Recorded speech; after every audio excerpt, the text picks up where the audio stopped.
Here is the best part of the night. And really, every now and then there are things which could change civilization entirely. And they're small, so you don't notice them when they happened. One of those things happened last night. There was something that happened at the debate that could change civilization. Now, I was having some technical difficulties, so I missed some of the answers. So I didn't get all of their answers to it.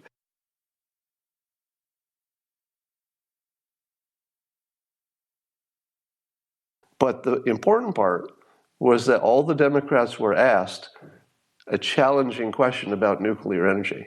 And the way the question was couched was as a positive for nuclear, and why don't you idiots endorse it? Senator Warren, a new question to you, Senator Warren. Many of our Western allies rely heavily on nuclear energy because it's efficient, affordable, and virtually carbon-free.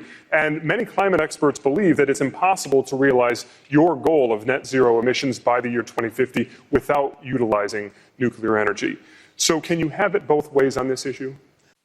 So they were all asked about nuclear energy, and it was phrased as obviously a solution for clean energy and a solution for climate change. And it was a very challenging question. So it wasn't the answers that were important, it was the question.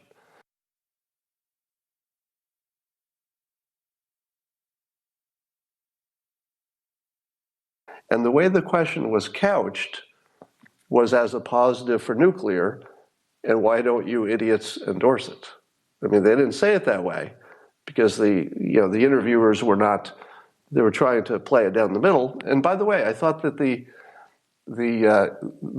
people hosting it, the talent, et cetera, I thought they did the best job we've seen. Am I wrong? That felt like the best of the debates by far in terms of how it was managed. Anyway, so they were all asked about nuclear energy, and it was phrased as obviously a solution for clean energy and a solution for climate change. And it was a very challenging question. So it wasn't the answers that were important, it was the question, because they all had to address it. Yang said yes on nuclear energy, it has to be part of the solution.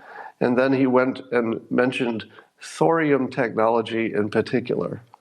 Now, if you've been doing what I've been doing for the last couple of years, I guess, especially with Mark Schneider, his help in persuading on nuclear energy, and Michael Shellenberger, and people have been talking about this forever.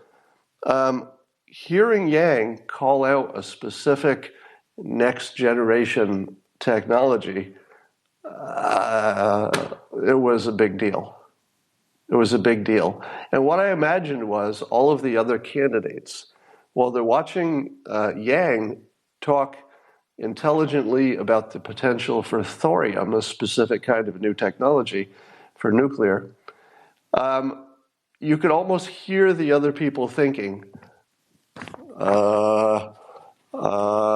thorium, which one is that? What, thorium. I think I'm going to need to read up on thorium. All right. The fact that Yang brought up thorium showed he had a deeper level of knowledge than I imagine half of the people on the stage. I don't really know. But I'm not even saying that thorium is the answer. By the way, there's some controversy about which of the new technologies are going to be the one. I'll talk about that a little bit later. But the fact that he went full at it, Yang just went right at it and said, yeah, it's got to be that, and we got to make it better. Here's the technology. I think that put him as the winner. He was the only one who had a knockout answer for climate change.